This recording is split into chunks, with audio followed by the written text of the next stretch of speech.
नमस्कार,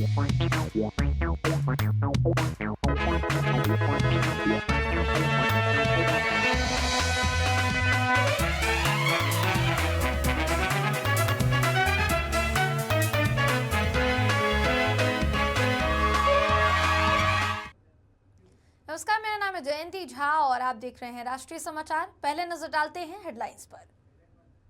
आतंकी डॉक्टर उमर बोला, सुसाइड बॉम्बिंग शहीद होने का मिशन। दिल्ली धमाके से पहले बनाया वीडियो, आतंकियों की ड्रोन हमला करने की साजिश थी।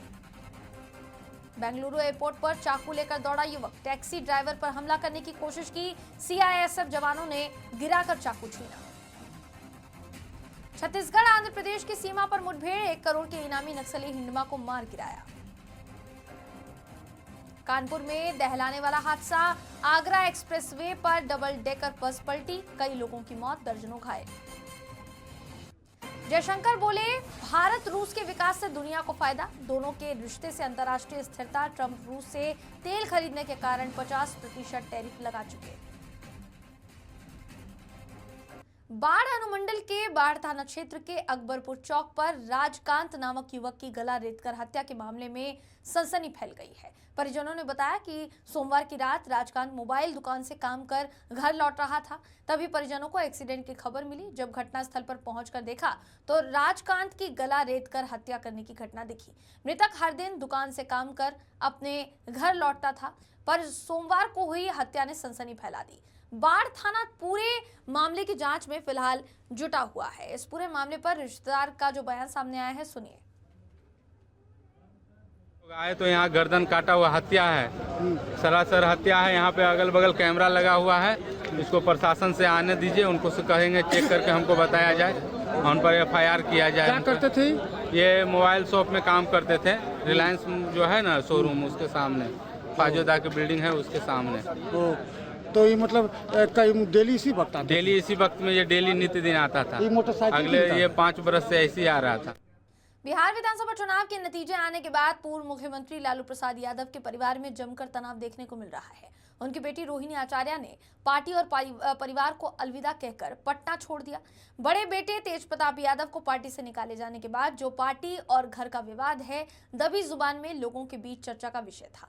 रोहिणी के पटना और घर छोड़े जाने पर तेज प्रताप यादव का फेसबुक पर एक भावनात्मक पोस्ट सामने आया, जिसमें उन्होंने लिखा कि हमारी रोहिणी दीदी के साथ दुर्व्यवहार जयचंदो के द्वारा किया गया। इस घटना ने दिल को भीतर तक झकझोर दिया।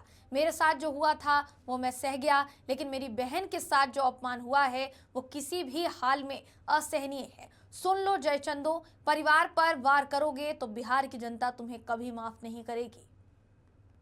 चौसा उदा किशोरगंज मुख्य मार्ग स्टेट हाईवे पर घोषई गोट बस्ती के बाइक के आमने सामने भीषण टक्कर में करीब आधा दर्जन लोग घायल हो गए, जिसमें कई की स्थिति गंभीर बताई जा रही है। सड़क हादसा सोमवार की देर शाम बताया जा रहा है। घटना के बाद आनन फानन में ग्रामीणों की मदद से सभी घायलों को चौसा के सामुदायिक स्वास्थ्य केंद्र में भर्ती कराया गया, जहां पर ड्यूटी पर तैनात डॉक्टर्स अवधेश साफी ने प्राथमिक उपचार के बाद सभी घायलों को Jawaharlal Nehru medical college Mayaganj Bhagalpur refer कर दिया है। बिहार विधानसभा चुनाव का रिजल्ट सामने आने के बाद एनडीए भारी बहुमत से सरकार बनाने जा रही है। वहीं चुनाव परिणाम के बाद चुनाव में हारे हुए प्रत्याशी हार का अवलोकन करने में लग गए हैं। कांग्रेस के पूर्व विधायक अजीत शर्मा ने चुनाव आयोग को पत्र लिखकर ईवीएम पर सवाल खड़े कर दिए हैं। उन्होंने कहा कि 2025 के चुनाव में ईवीएम में काफी गड़बड़ी सामने आई। उन्होंने ये भी कहा कि उनके द्वारा मतगणना के दौरान भी इसको लेकर काउंटिंग हॉल में शिकायत की गई है, लेकिन अधिकारियों ने इस पर कोई संज्ञान नहीं लिया। उन्होंने कहा ईवीएम में गड़बड़ी के कारण ही एनडीए की जीत हुई है। चुनाव आयोग से उन्होंने मांग की है कि आगे होने वाले चुनाव में बैलेट पेपर से चुनाव कराया जाए, जो पारदर्शी होगा। वहीं उन्होंने ये भी कहा कि महागठबंधन में कोई दिक्कत नहीं थी, ईवीएम के कारण ही हार हुई। विधानसभा चुनाव के बाद कांग्रेस एक बार फिर से हार का कारण ईवीएम को ठहरा रही है। सुनिए उनका बयान। विधानसभा चुनाव 2025 में इलेक्ट्रॉनिक वोटिंग मशीन ईवीएम में कई त्रुटियां और विवाद सामने आया है, जैसा कि लोग पोलिंग एजेंट और सब लोग बता रहे थे, जो चुनाव की विश्वसनीयता पर सवाल उठाते हैं। मैं चुनाव आयोग से अनुरोध करता हूं कि इन मुद्दों को ध्यान में रखते हुए बैलेट पेपर प्रणाली पुनः अपनाने पर विचार किया जाए। बैलेट पेपर होता क्या है कि सब जनता देखती है किसको हम वोट दे रहे हैं, सब लोग एक दूसरे को देखते हैं, कोई फेयर इलेक्शन होता है। इसलिए मुझे पूर्ण विश्वास है 2025 में जो चुनाव हुआ है इसमें गड़बड़ी हुई है मशीनों में, नहीं तो एनडीए की सरकार कभी बन ही नहीं सकता था। इसलिए आग्रह करता हूं कि बैलेट पेपर का उपयोग करें। सभी विपक्ष के इंडिया गठबंधन के लोगों से आग्रह करेंगे कि आप लोग भी जोर लगाइए और अगला चुनाव जो भी हो लोकसभा विधानसभा बैलेट पेपर से होना चाहिए। मढ़ौरा प्रखंड के तालपुरैना चंवर में मछली का जाल लगाने गए युवक की डूबने से मौत हो गई। मृतक की पहचान राजकुमार राउत के बेटे 35 वर्षीय श्रवण राउत के तौर पर हुई है, जो बीते सोमवार की दोपहर ही जाल लगाने के लिए तालपुरैना स्थित चंवर गए थे। देर शाम तक जब नहीं लौटे तो परिजनों ने खोजबीन शुरू की, लेकिन श्रवण का कहीं पता नहीं चल पाया। फिर स्थानीय युवकों ने सुबह से ही खोजबीन शुरू की तो चंवर में पानी में तैरता हुआ शव मिला। घटना के बाद परिजनों ने इसकी सूचना मढ़ौरा थाना और गौरा थाना को दी। फिर पुलिस की उपस्थिति में शव को पानी से बाहर निकाला गया और पोस्टमार्टम के लिए भेज दिया गया। गौरा थाना अध्यक्ष कुमारी सिमरन ने यह बताया कि बीती रात परिजन जो है वो खोजबीन कर रहे थे। सुबह बॉडी मिली है, पोस्टमार्टम के लिए शव को भेज दिया गया है। मोडासा में राणा सैयद के पास एम्बुलेंस में आग लगने से 3 लोगों की जिंदा जलने की खबर सामने आई है। घटना अहमदाबाद के ऑरेंज अस्पताल के एम्बुलेंस की बताई जा रही है। आग लगने से 3 लोगों की मौके पर ही मौत हो गई। आग लगने की सूचना मिलने पर मोडासा अग्निशमन विभाग की टीम ने आग बुझाई। एजी लगने का कारण एम्बुलेंस में शॉर्ट सर्किट माना जा रहा है। अन्य घायलों को इलाज के लिए अस्पताल ले जाया गया है और पुलिस पूरे मामले में आगे की कार्यवाही कर रही है। सूरत पुलिस की सूझबूझ और लगातार की गई कड़ी मेहनत का बड़ा नतीजा सामने आया है। 25 साल से फरार हत्या और लूट के आरोपी को आखिरकार पीसीबी पुलिस ने छत्तीसगढ़ के बिलासपुर से गिरफ्तार कर लिया। ये वही आरोपी है जिसने उमरा क्षेत्र में सोई हुई महिला की हत्या कर लूट को अंजाम दिया था। 2000 साल में उमरा क्षेत्र की एक दर्दनाक वारदात जो है वो सामने आई थी, जिसमें लूट की नीयत से घर में घुसे 3 साथियों के गिरोह ने सोई हुई महिला की बेरहमी से हत्या कर दी थी। इन्हीं में से एक था अमर सिंह उर्फ भाटी कुशवाहा, जिसने 20 साल की उम्र में ये जघन्य अपराध किया था और फरार हो गया था। 25 साल तक पुलिस की पकड़ से बचता रहा अमर सिंह। अपनी पहचान छुपाने के लिए वो छत्तीसगढ़ के नक्सली प्रभावित क्षेत्र में रहने लगा, जहां स्थायी रूप से बसने के लिए उसने एक स्थानीय लड़की से शादी भी कर ली ताकि कोई उसे पहचान न सके। लेकिन सूरत पुलिस की निगरानी और निरंतर प्रयास से आखिरकार इसकी लोकेशन का सुराग मिला। जैसे ही पीसीबी पुलिस को पुख्ता जानकारी मिली, टीम तुरंत छत्तीसगढ़ रवाना हुई। बिलासपुर में आरोपी के पहचान की पुष्टि होते ही पुलिस ने उसे दबोच लिया। अमर सिंह को अब सूरत लाया जा चुका है और पीसीबी पुलिस ने उसके खिलाफ आगे की कार्यवाही शुरू कर दी है। सूरत के महिधरपुरा हीरा बाजार में गैस ब्लास्ट की घटना सामने आई है। जानकारी की माने तो घर में लगी आग के दौरान फ्रिज के कंप्रेसर में जोरदार धमाका हुआ। घटना का लाइव वीडियो भी सामने आया है। हीरा बाजार की ग्राउंड प्लस 4 मंजिला इमारत के 4थी मंजिल पर यह ब्लास्ट हुआ। फायर ब्रिगेड की टीम आग बुझाने की कार्यवाही कर रही थी, तभी अचानक फ्रिज के कंप्रेसर में धमाका हो जाता है। धमाका इतना तेज था कि पूरी बिल्डिंग हिल गई। कमरे में ज्वेलरी पॉलिशिंग का काम किया जाता था। शुरुआती जानकारी की माने तो सिलेंडर लीकेज के कारण आग लगी और आग फ्रिज के कंप्रेसर तक पहुंचने पर तेज धमाका हुआ है। पातेपुर विधानसभा से बीजेपी की सीट पर दूसरी बार जीत कर आए विधायक लखेंद्र पासवान ने कहा कि पहले जीत के लिए बिहार के तमाम जनता को प्रणाम। ये जीत हमारी नहीं बल्कि बिहार की जनता की है। बिहार की जनता चाहती है देश को विकसित बनाना और बिहार को विकसित बनाना। देश में एनडीए की सरकार है और फिर से बिहार में एनडीए की सरकार बन गई है। डबल इंजन की सरकार है। इसके साथ ही उन्होंने ये भी कहा कि डबल इंजन की सरकार में बिहार में जो विकास हुआ है, केंद्र सरकार की जो योजनाएं बिहार में लाई गई हैं और लोगों को जिससे लाभ मिला है, उसी का परिणाम है कि इस विधानसभा चुनाव में हमें जीत हासिल हुई है। सुनिए वो क्या कुछ कहते नजर आए। देखिए, विकसित बिहार बनाना है और देश में नरेंद्र मोदी के नेतृत्व में सरकार चल रही है। एनडीए के सरकार है, डबल इंजन के सरकार है और जो डबल इंजन के सरकार में जो बिहार में विकास हुआ है, केंद्र सरकार की योजना हो चाहे बिहार सरकार की योजनाओं को लाभ ये जन जन तक पहुंचा है, उसका परिणाम है कि प्रचंड बहुमत से एनडीए की सरकार जो है पुनः बनने जा रही है। आम जन में जो उत्साह देखने को मिला वह गजब का उत्साह देखने को मिला है। इसलिए सरकार का मुख्य उद्देश्य एनडीए सरकार का जो विकसित बिहार बनाना है। हम जिस विधानसभा से जीत खाते हैं, पातेपुर विधानसभा से जीत खाए हैं, उस विधानसभा में परंपरा बना हुआ था आजादी के बाद फिर दोबारा विधायक बनकर नहीं आता है। लेकिन मेरे द्वारा और सरकार के द्वारा किया गया कार्य के आधार पर दोबारा विधायक जीत का है, अब प्रचंड बहुमत से जीत का है। इसलिए बिहार को विकसित बिहार बनाना है इसलिए प्रचंड बहुमत जनता ने जनादेश दिया है। और जो लोग बिहार में निगेटिविटी फैलाते थे, जो जंगल राज बिहार में चाहते थे वापस लाना, दोबारा लाना, उसे बिहार के जनता ने पूरी तरह नकार दिया है। एक बड़ी खबर आपको बता दें कि सूरत इंटरनेशनल एयरपोर्ट से एक बड़ा मामला सामने आया है, जहां बैंकॉक से सूरत आने वाली फ्लाइट में से सूरत पुलिस ने ड्रग्स की तस्करी का बड़ा मामला उजागर किया। बैंकॉक से आई फ्लाइट जैसे ही सूरत इंटरनेशनल एयरपोर्ट पर उतरी, उसी दौरान यात्रियों की नियमित चेकिंग में तब उसके लगेज से 4 किलो हाइब्रिड गांजा बरामद किया गया। देखते हैं हमारे संवाददाता अमित राजपूत की रिपोर्ट।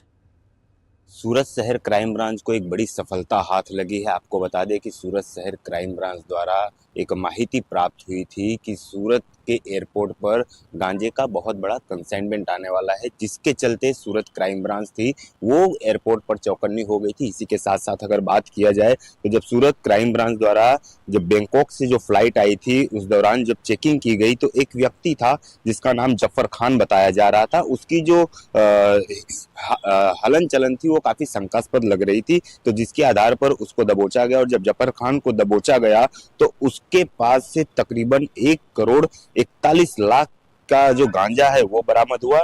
फिलहाल जो सूरत पुलिस है इन सारे मामलों पर जांच कर रही है, और जब सूरत पुलिस के क्राइम ब्रांच द्वारा यह पूरा जो 4 किलो का हाइब्रिड गांजा है जब वो पकड़ा गया तो इसी के साथ साथ वो कस्टम को भी जानकारी दी गई, सूरत पुलिस के अन्य डिपार्टमेंट को भी जानकारी दी गई। और अब यह जब पूरा मामला है वो सूरत पुलिस इसकी तहकीकात कर रही है, और जो आरोपी पकड़ा गया है वह कहाँ से ये गांजा लाया था, क्या पूरा नेटवर्क है, कहाँ से सप्लाई करने वाला था, इन सारी चीजों को लेकर सूरत पुलिस अब इस जांच में जुटी हुई है। और अभी कुछ ही देर बाद सूरत पुलिस कमिश्नर अनुपम सिंह गहलोत द्वारा प्रेस कॉन्फ्रेंस भी रखी जाएगी। कैमरामैन अक्षय वाढेर के साथ मैं अमित राजपूत, राष्ट्रीय समाचार सूरत। रामनगर में सड़क जाम की समस्या गंभीर हो चली है। नगरवासियों को भीषण सड़क जाम का सामना करना पड़ा। रोज बरोज लगने वाले सड़क जाम के कारण नगरवासियों की परेशानी बढ़ गई है। हर रोज सड़क पर घंटों जाम की स्थिति बनी रही। रैली बाजार, अंबेडकर चौक, प्रखंड कार्यालय रोड, श्याम ज्योति सिनेमा रोड, त्रिवेणी नहर चौक इससे सबसे ज्यादा प्रभावित रहे हैं। लगभग 2 घंटे तक जाम की स्थिति बनी रही। जाम लगने की सूचना पर पुलिस सक्रिय हुई। रोज बरोज लगने वाले जाम से नगरवासियों में रोष की स्थिति व्याप्त है। इसका एक बड़ा कारण दिन भर नगर में भारी वाहनों के परिचालन को बताया जा रहा है। वहीं दूसरी तरफ रही सही जो कसर है वो सड़क पर दोनों तरफ लगने वाले ठेला और जो बाकी के ठेला लगाने वाले लोग हैं वो पूरी कर देते हैं। बेरागोला से लेकर भगत सिंह चौक तक कमोबेश एक समान जो स्थिति है वो नजर आती है। नागरिक इसका सबसे बड़ा कारण प्रशासनिक उदासीनता को बताते हैं। लोगों का कहना है कि सड़क अतिक्रमण के विरुद्ध प्रशासन का उदासीन रवैया इसमें सहायक साबित हो रहा है, जिसके कारण इनकी मनमानी जो है वो बढ़ती जा रही है। ये लोग सड़क किनारे जगह होने पर भी उसको छोड़कर आगे बढ़कर ठेला लगाते हैं, जिससे आवागमन के लिए जगह कम पड़ जाती है। सड़क पर यातायात बढ़ते ही जाम की स्थिति बन जाती है। इस मामले पर पुलिस जो है फिलहाल आगे की जांच कर रही है और कोशिश की जा रही है कि ये जो जाम की स्थिति जिसकी वजह से लोगों को परेशानी हो रही है उस पर ध्यान दिया जाए। इस जाम में फंसे लोगों ने क्या कहा वो भी सुनाते हैं आपको, सुनिए।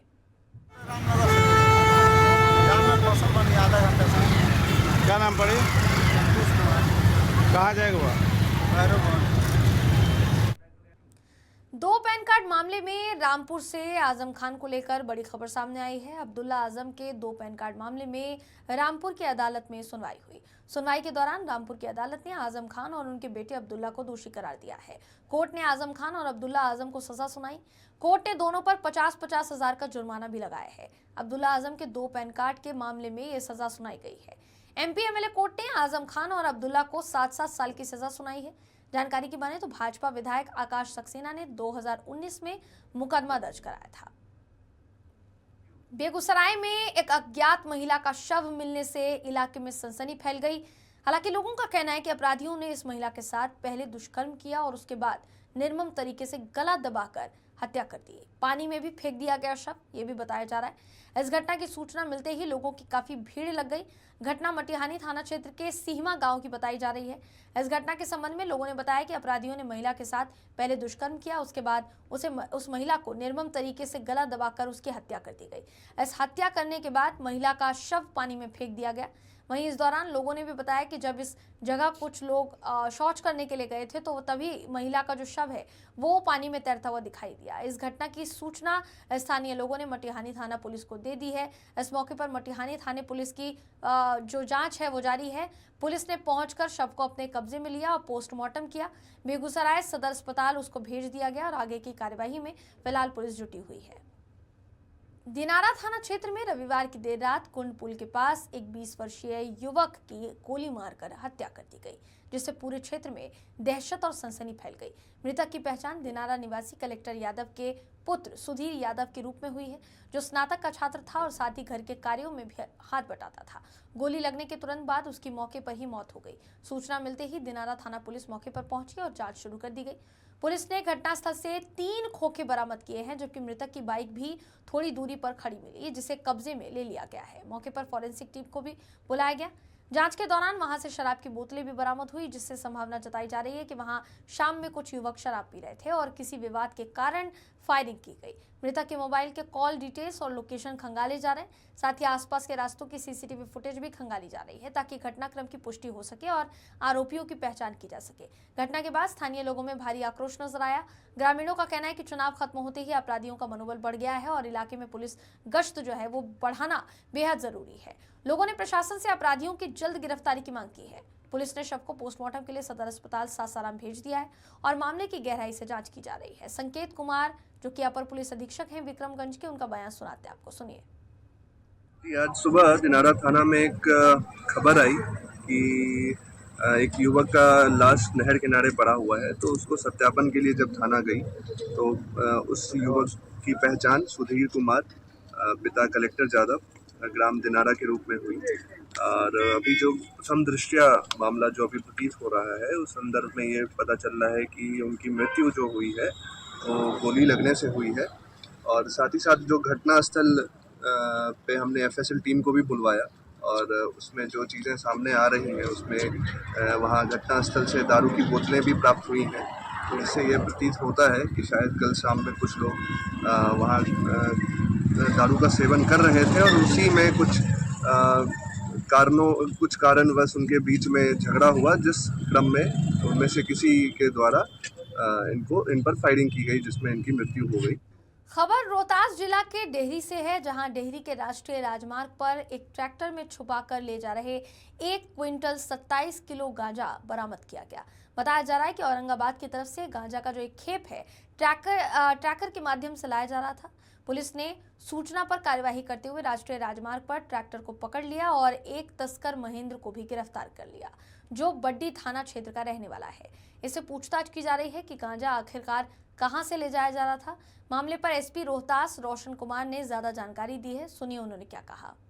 जिला सूचना इकाई को सूचना प्राप्त हुई कि एक ट्रैक्टर में भारी मात्रा में गांजा औरंगाबाद के रास्ते डेहरी लाया जा रहा है। प्राप्त सूचना के आलोक में एएसपी डेहरी के नेतृत्व में एक टीम बनाई गई, जिस टीम के द्वारा वाहन चेकिंग किया गया।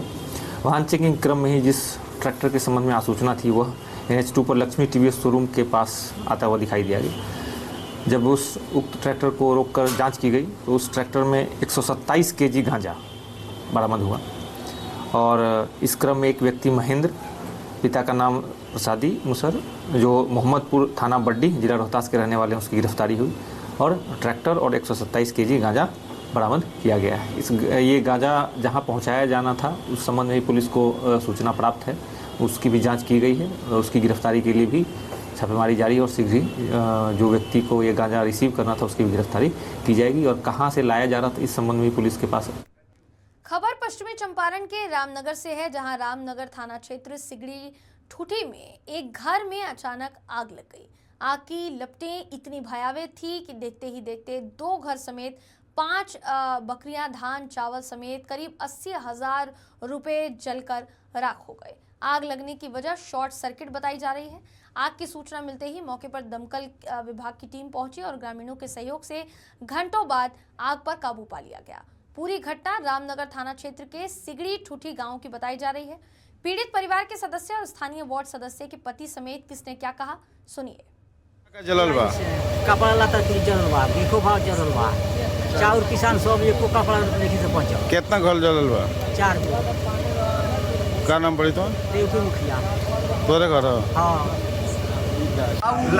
लाइट से आग लगा हुआ है। कितना घर जला है? 4 घर और क्या क्या जला? 6 बकरी जली हुई है, 80,000 रुपया, दाना भी खो, घर का जो राशन था वो जल गया है, कपड़ा तो सब जल चुका है। आपका नाम? मुकेंद्र चौधरी। कौन है आप? वार्ड सदस्य का पति हूँ।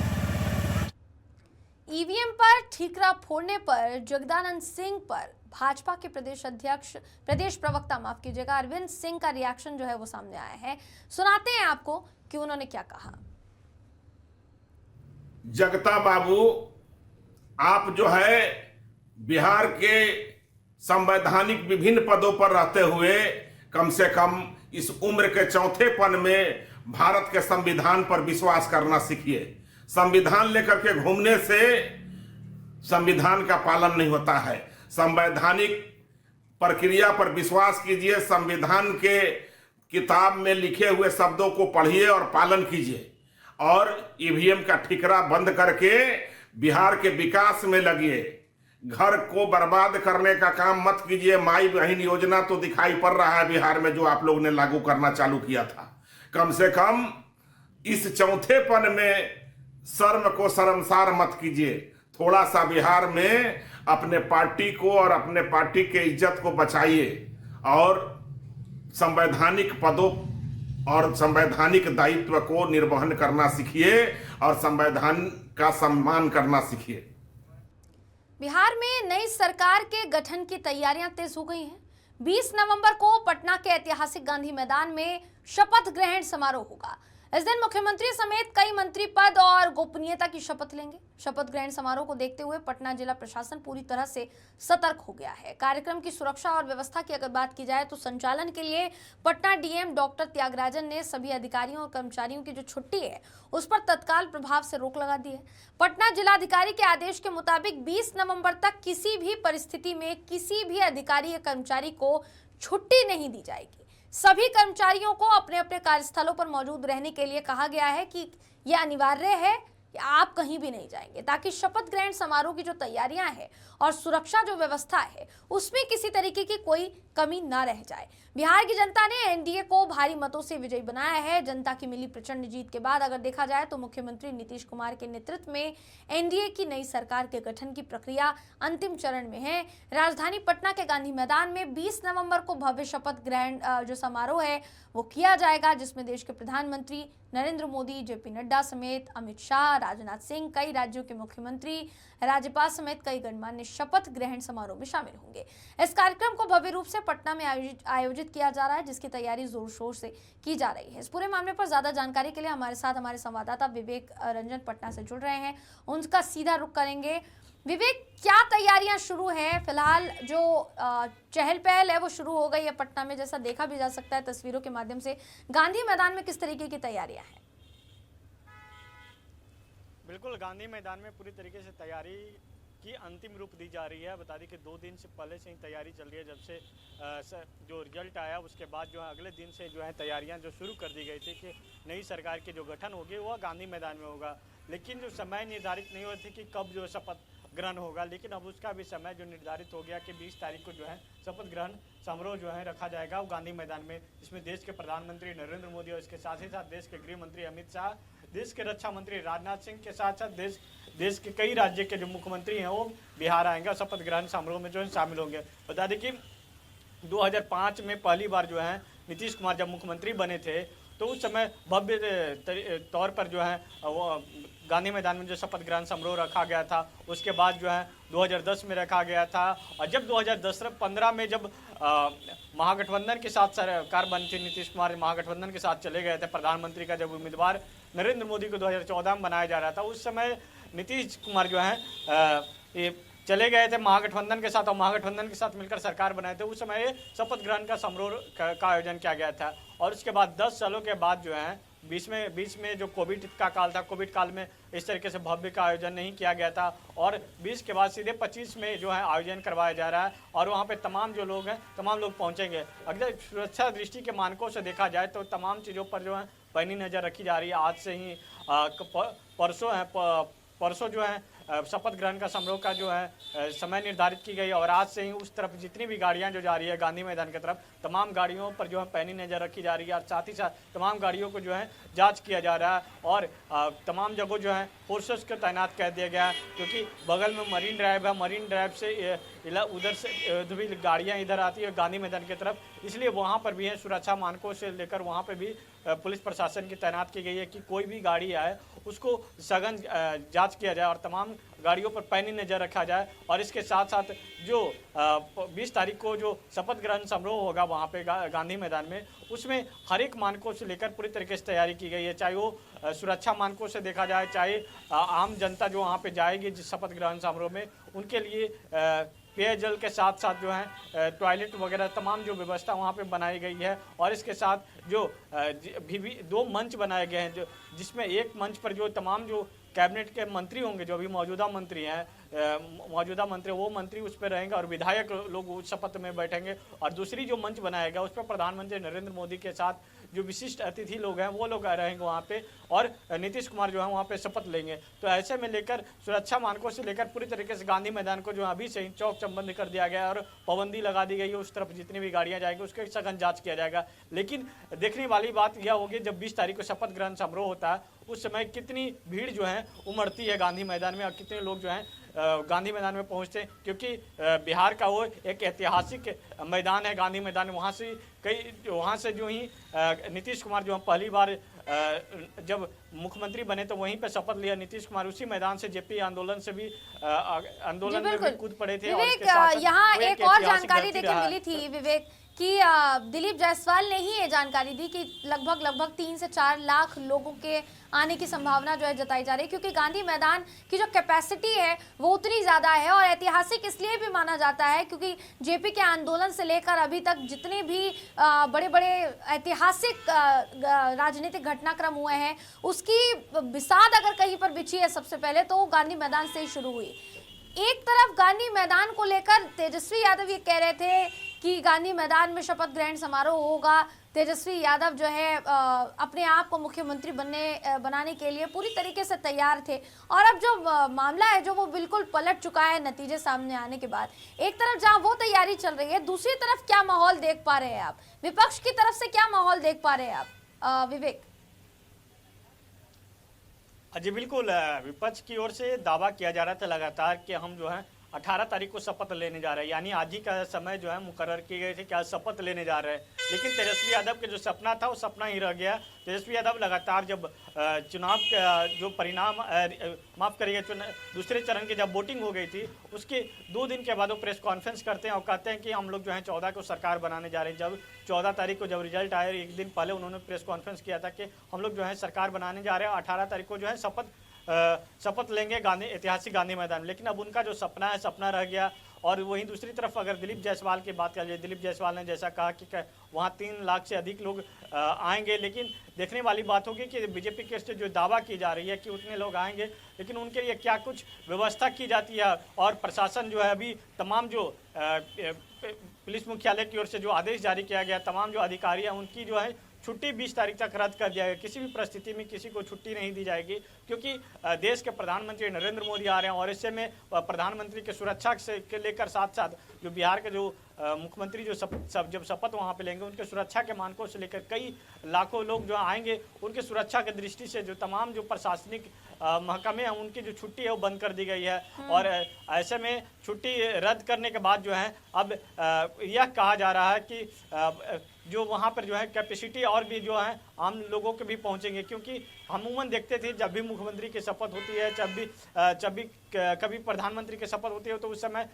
जनता काफ़ी समय लोग उमड़ते हैं और राजभवन में होते हैं, लेकिन राजभवन नहीं, इस बार जो है खुली मैदान में हो रहे हैं। तो ऐसे में आम जनता भी वहाँ पे पहुँचेगी, आम जनता भी उसका लुत्फ आनंद उठाने के लिए पहुँचेगी और देखने के लिए कि किस तरीके से शपथ समारोह होता है वो भी देखने के लिए पहुँचेगी। लेकिन उससे पहले जो है प्रशासन पूरी तरीके से तमाम चीज़ों पर जो है पैनी नज़र बनाई रखी हुई है कि किसी भी तरीके से जो है कोई दिक्कत ना आए और सुरक्षा में कोई पाबंदी, कोई सुरक्षा में कोई मानकों में कोई खेल ना पहुंचे। ऐसे में लेकर तमाम चीज़ों पर जो है पैनी नज़र बनाए रखे हुए हैं। लेकिन देखने वाली बात होगी उस दिन 20 तारीख को कितने लोग जो है शपथ ग्रहण में जो है पहुँचते हैं और साथ ही साथ उस दिन जो है मुख्यमंत्री शपथ लेते हैं, उनके साथ और कौन कौन मंत्री जो है शपथ लेते हैं, क्योंकि अभी कई नाम की चर्चा है, वो अभी चर्चा ही है, लेकिन बीजेपी में शुरू से रणनीति रहा है कि जिनकी चर्चा होती है वो चर्चा तक ही सीमित रह जाते हैं, लेकिन अगला बीजेपी का स्टैंड क्या होता है वो किसी को भी नहीं पता चला। इससे पहले अगर दिल्ली का देख लिया जाए, दिल्ली में भी यही स्थिति देखने को मिला। उसके साथ कई राज्यों के और अगर उठाया जाए तो वहाँ पे भी इसी तरीके से स्थिति देखने को मिला। लेकिन इस बार जो है बिहार में क्या बीजेपी जो है पुराने जो डिप्टी सीएम है उन पर भरोसा जताती है, या फिर जो डिप्टी सीएम है वो भी एक्सचेंज होते हैं और साथ ही साथ जो मंत्री हैं, कई मंत्री हैं, उनकी भी बदलाव होता है। जी बहुत बहुत शुक्रिया विवेक ज्यादा जानकारी के लिए। तो पटना से सीधा जानकारी दे रहे थे विवेक रंजन, और ये जानकारी देखिए जाहिर तौर पर अगर देखा जाए कि बिहार में फिलहाल सियासी सरगर्मियां किस तरीके से तेज है उसके लिहाज से बहुत महत्वपूर्ण थी। तो ये थे हमारे सहयोगी संवाददाता जो हैं विवेक रंजन, जिन्होंने ज़्यादा जानकारी आपको दी। फिलहाल आज के इस खबर में बस इतना ही। अगले अपडेट के साथ आपसे फिर मुलाकात होगी, तब तक के लिए नमस्कार।